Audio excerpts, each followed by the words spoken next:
Vous avez tous suivi ce matin et depuis quelques jours la détérioration de la situation sécuritaire à Kanyabayonga, dans les territoires de Luberon, province du Nord Kivu. Le président de la République a donc convoqué cette réunion du Conseil supérieur de la défense élargie pour faire le point général de la situation. Évidemment que nous avons parlé de la situation opérationnelle du pays de manière générale dans toutes les trois zones de défense, mais il y a eu un accent particulier qui a été mis sur les événements de Kanyabayonga. Après près de 3 heures de discussions et un tour d'horizon avec les différentes autorités militaires, des perspectives et des mesures ont été proposées au président de la République pour que les forces armées de la République démocratique du Congo puissent très rapidement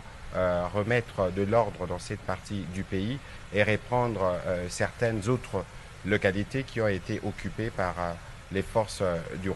rwandaises, parce que c'est d'elles qu'il s'agit. En même temps, le président de la République a tenu à rendre un vibrant hommage aux forces armées de la République démocratique du Congo qui défendent au prix de leur vie la patrie, et il a lancé un appel à toutes les populations de cette partie du pays, mais aussi à tous les Congolais. D'ailleurs, il y aura un message du 30 juin dans les heures qui suivent. Il aura l'occasion de revenir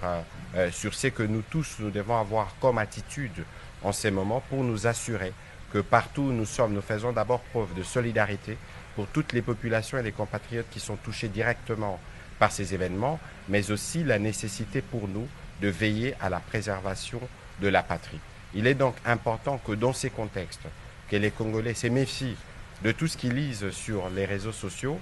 pour ne pas prêter les flancs au jeu de l'ennemi, parce que vous savez que c'est aussi sur ce terrain que les jeux se jouent, pour démobiliser les Congolais, mais aussi pour toucher le moral de nos vaillants soldats qui sont engagés sur le front. Donc ici, nous réitérons l'appel du président de la République à continuer à faire confiance aux forces armées de la République démocratique du Congo, pour lesquelles le gouvernement de la République, mais ainsi que lui-même, mettront tout à disposition pour que l'ordre puisse être rétabli, et très rapidement.